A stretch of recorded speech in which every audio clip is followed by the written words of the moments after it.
Mas malakas pa o mapalakas pa ang turismo ng Norte. Yan ang isa sa mga inaabangan ni La Union 1st District Representative Paulo Ortega V na talakayin ni Pangulong Ferdinand R. Marcos Jr. sa kanya mismong SONA. Para kasi sa kanya, malaki ang ambag ng turismo sa maigting na ekonomiya ng Northern Luzon. Ang detalye ating alamin kay Sofia Potenciano. Habang palapit na ang ika-4 na State of the Nation Address ni Pangulong Ferdinand R. Marcos Jr., isa sa mga inaabangan ni La Union 1st District Representative Paulo Ortega ang magiging direksyon ng pamahalaan para sa turismo ng Northern Luzon. Gusto ko pong makita yung mga iba't ibang plano nila for tourism, infrastructure, agriculture, and education, saka health.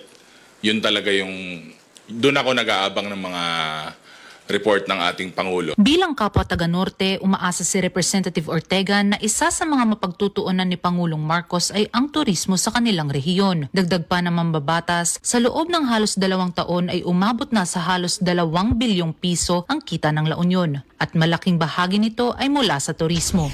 Majority nun nanggagaling po sa mga influx ng mga visitors namin sa province. Parang gusto kong makita kung ano pa yung bagong programa nila for that.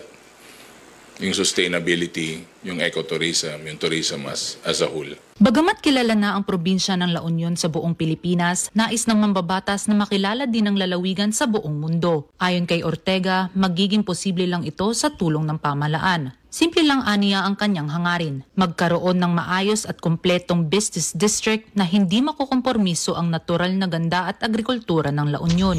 Ang progresibo po kasi na munisipyo masisigurado na progresibo yung district sa kayong probinsya. Samantala, binigyang halaga rin ni Ortega ang pagiging handa ng probinsya sa mga kalamidad.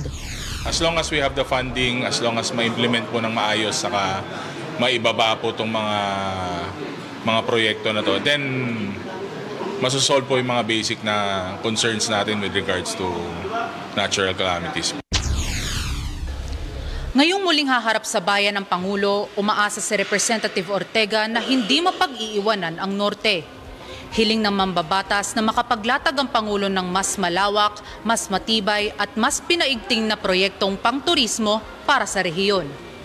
Para sa totoong balita sa Bagong Pilipinas, Sofia Potenciano, Congress News.